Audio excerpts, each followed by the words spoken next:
focused. You look just like your dad there. He was the first man to the outer solar system. He was a pioneer. But there was much more to him than that.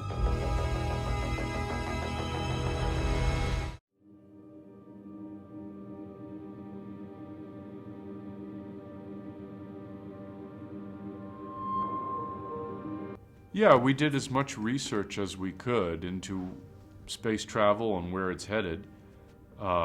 We tried to be as accurate as we could in that regard. For example, the lunar base, how that might function, and that rockets would take off from the moon for deep space travel because lower gravity means less thrust required, that sort of thing.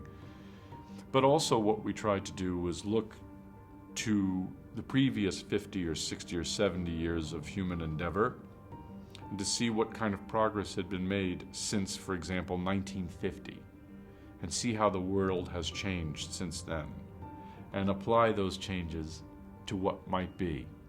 Sometimes the world didn't change at all. You know, we were trying to think, what would people use to write on a spaceship? So right now they use pens called Sharpies. I thought, well, we can't do that. So we looked at 1965, and they were using Sharpies. So we thought, okay, we'll still be using Sharpies. And that was really how we tried to do it. Same thing with even the clothes. How have clothes changed since 1960? Well, fewer people wear hats, but ties and suits are fairly similar, maybe not the same width. So that was really the way we tried to conduct our research.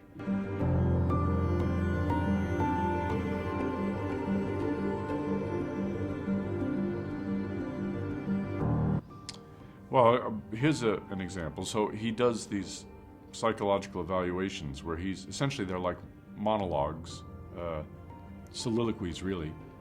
And they were all scripted.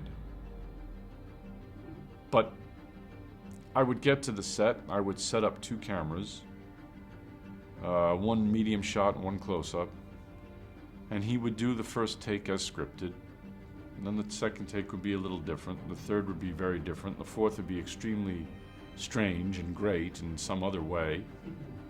And then 12 takes later, you had a huge variety from which to choose.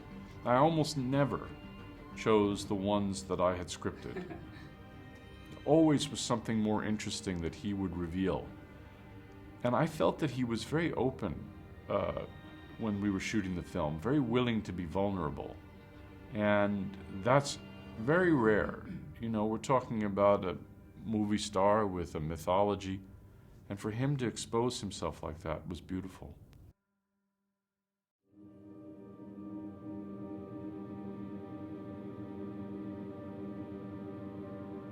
Absolutely. Absolutely. Very important. We celebrate aspects of what we might think are bravery or heroism without acknowledging our internal life, our emotional life, which is of critical importance. And sometimes, not always, but sometimes I feel that it's easier to be brave in kind of a military context, a war context, or flying an aircraft. Not that that's easy, but to be vulnerable, to be open, that's kind of rarer in the world. And sometimes the need to preserve that masculine exterior is dangerous. So we wanted to explore in a way the character's weakness, his inability to open up.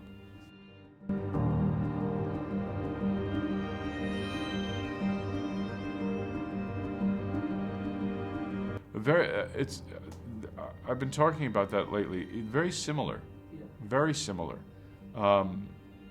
It's interesting because the public personae are different. They don't look the same.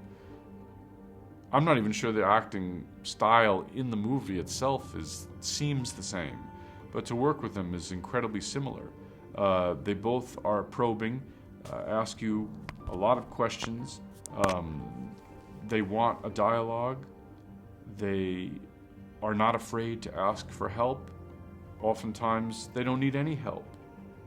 Both extremely intelligent, and both, like I said, open to the moment and willing and want to give you what they have. They're very similar.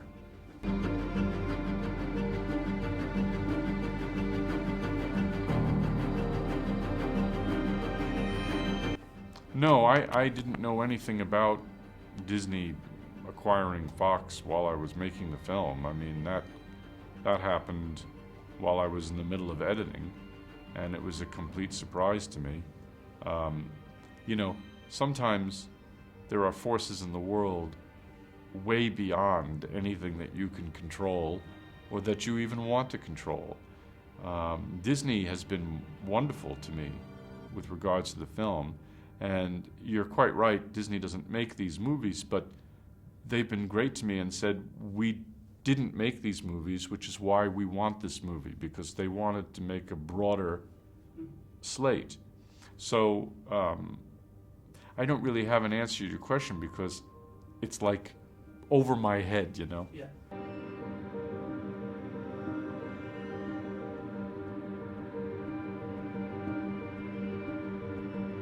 Well, the honest answer is I have no idea. If you had told me when I was at the University of Southern California studying cinema what would happen to the movie business 20 years after I'd graduated, I would never have believed it. It's been so different, and it keeps changing, and the ground is shifting under our feet. So the short answer is I don't know. The more honest answer is that I can't think about it. I can only do the best work that I can because I'm not in a position to change the movie business. I'm only in the position to do the best work that I can. The rest is over my head. But there was much more to him than that.